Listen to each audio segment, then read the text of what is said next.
SSC stenographer grade C 100 words per minute dictation. Dictation start होगी 5 second बाद।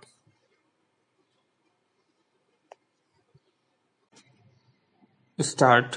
महोदय, यहाँ यह उल्लेखनीय है कि शीत युद्ध की समाप्ति व समाधान एशिया की घटनाओं तथा अफगानिस्तान से सोवियत सेना की वापसी से ही हुआ है।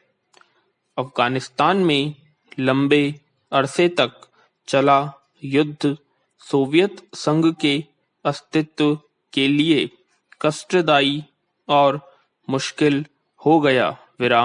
इस भयावह युद्ध से सोवियत सेनाओं की वापसी से अनेक घटनाओं ने जन्म लिया, जिनकी परिणति शीत युद्ध की समाप्ति से हुई तथा जिसमें जर्मनी का एकीकरण तथा सोवियत संघ का विघटन शामिल है।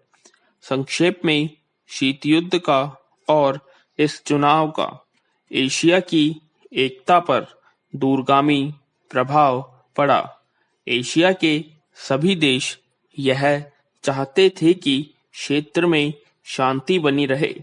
चीन और सोवियत संघ का सीमा विवाद, चीन और वियतनाम का झगड़ा और भारत व चीन का सीमा विवाद उस समय की परिस्थितियों को स्पष्ट करता है। इस तरह से पाकिस्तान पूरे तरह से थाईलैंड और फिलीपींस के साथ अमेरिका के खेमे में चला गया था। जापान अपने आर्थिक और व्यापारिक संबंधों के कारण पश्चिम के देशों में समाप्य स्थापित कर रहा था। इससे एशिया की एकता को एक नया धक्का लगा है, क्योंकि एशिया के देश अलग-अलग खेमों में बंट गए हैं। 1960 के दशक में एक नया मोड़ आया, जब शीत युद्ध के समय में आसियान के नाम से एक नए गुट का प्रादुर्भाव हुआ। इससे दक्षिणी पूर्वी एशिया के देशों में नए आर्थिक और सुरक्षा संबंधी प्रयास किए गए।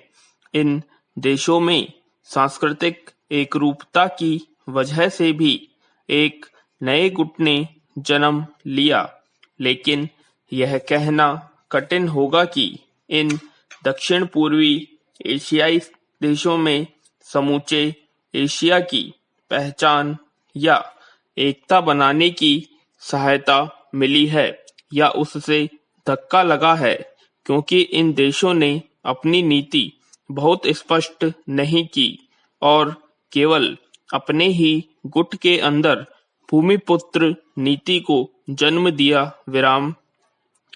भारत भी अब आसियान का सहयोगी सदस्य बनने जा रहा है। भारत की पहल से दक्षिण एशियाई सहयोग संगठन सार्क की स्थापना सन 1985 में की गई, जिसके फलस्वरूप पड़ोसी देशों के आपसी सहयोग के लिए नया वातावरण तैयार हुआ।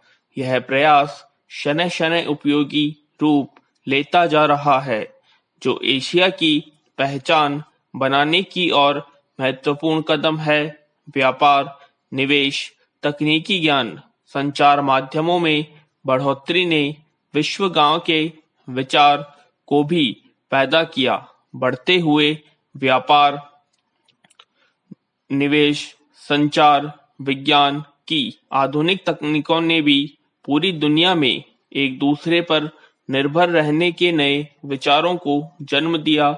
अंग्रेजी भाषा, हॉलीवुड, कंप्यूटर्स और उपभोक्ता संस्कृति ने पूरे विश्व को प्रभावित किया, जिससे देशों में फैसले कम हुए, संस्कृति और सभ्यता भी प्रभावित हुई।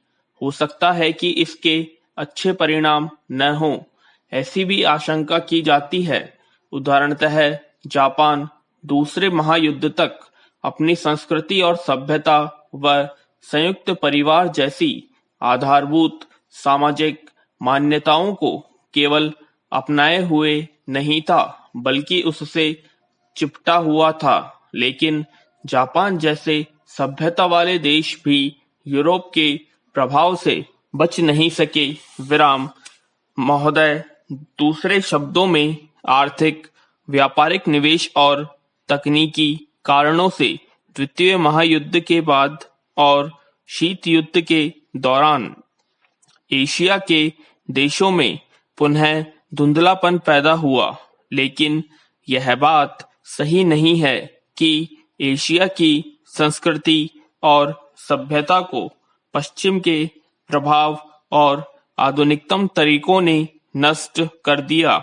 हाँ, एक धक्का जरूर दिया। विराम पर समय समय पर एशिया का यह रूप, एशिया की यह सभ्यता और संस्कृति बलशाली तरीके से उदयमान होती दिखाई देती है। पंडित जवाहरलाल नेहरू ने 1945 में अपनी पुस्तक डिस्कवरी ऑफ इंडिया में एशिया की पहचान पर लिखा है कि 1000 वर्षों से जब यूरोप अपने अंधकार में था, एशिया ने अपने मनुष्यों की प्रगतिशील आत्मा को प्रभावशाली ढंग से दर्शाया। विराम उन्होंने यह विश्वास भी जताया कि एशिया की संस्कृति और सभ्यता यूरोप की संस्कृति और सभ्यता से अधिक प्राचीन है। आज के दिनों में चीन के नेता अपने यहाँ आध्यात्मिक क्रांति की बात करते दिखाई देते हैं और अपने आर्थिक विकास को भी प्रतिबिंबित करते हैं। मलेशिया के प्रधानमंत्री भी बड़े गर्व के साथ मलेशिया के रास्ते की बात करते हैं और आधुनिकता और पारंपरिक संस्कृति के मिश्रण से मलेशिया का विकास करना चाहते हैं। भारत के प्रधानमंत्री भी मध्यम मार्ग की बात करते हैं, जिसको वे भारत का पारंपरिक विचार करते हैं। वियतनाम के यशस्वी नेता भी साम्यवादी विचारधारा को पारंपरिक सहिष्णुता के अनुसार ढालना चाहते थे।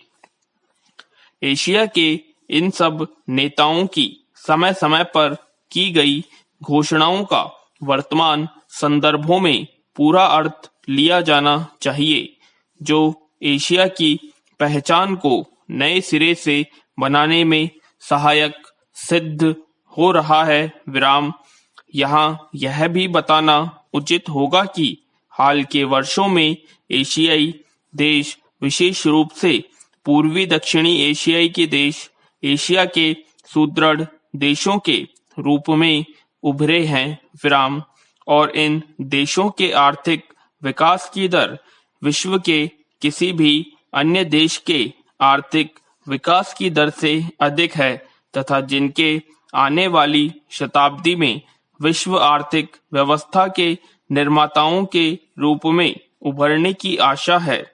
आर्थिक सफलता की इन कहानियों का श्रेय मुख्य रूप से अनुशासित कार्य, किफायत एवं बचत की ऊंची दरों जैसी एशियाई विशेषताओं को जाता है तथा इनसे देशों की जनता के जीवन स्तर में सुधार आया है और एशिया की पुनः खोज जैसा वातावरण बन रहा है।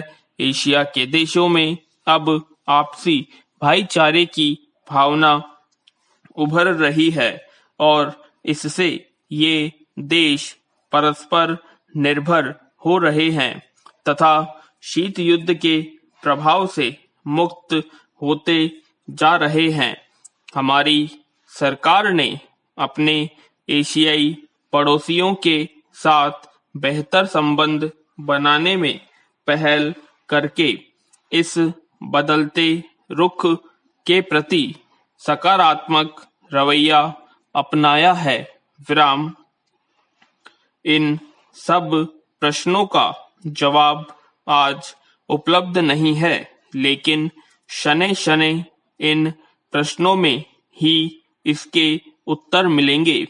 एशिया अपने इन प्रश्नों के उत्तर में एक नए एशिया को जन्म देगा और अपनी एक नई पहचान बनाएगा। यूरोप और अमेरिका के आधुनिक औद्योगिक विकास में फर्क नजर आता है। विराम। तो कैसी लगी आपको डिक्टेशन? कमेंट बॉक्स में कमेंट करें, लाइक और शेयर करें। धन्यवाद।